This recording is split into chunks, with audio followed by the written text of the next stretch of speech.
So something I've always been fascinated by is color and design. If it's bright lights, bright color, bright design, I get excited by it. It's just fun.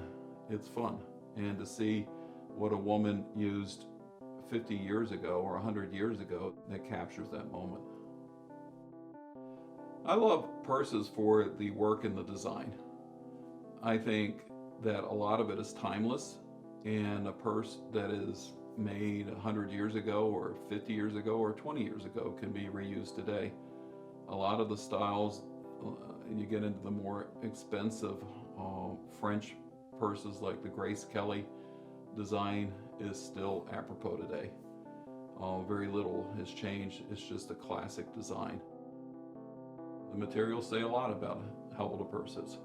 There are lucite purses, believe it or not, that are made out of lucite that are very collectible from the mid-century or before. So plastic isn't necessarily an indicator of age, but I try to understand the period of something, and that adds to value a lot. Even something made in the 60s that's really cool, way out, far out, psychedelic plastic design could be a good plastic, but usually a supple plastic is a sign of a newer purse, and so you have to start being very careful about what you paid for it.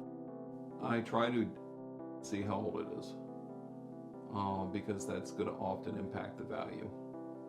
So I look inside for tags, or I look inside to see if it's stamped in the rim on the top of the purse. Something that would give me an idea where was it made, and try to get to a date on it or a brand, because brands can often add a lot to value. I look at, do I like it?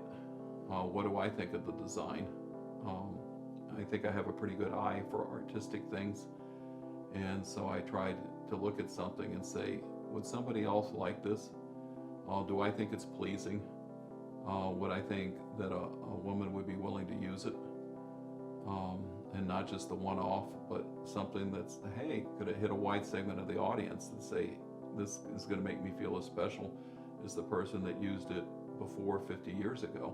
Obviously price is a consideration, but if it's just something that's so darn pretty that I like it, and the beadwork is great, and the condition is okay, then I'll buy it.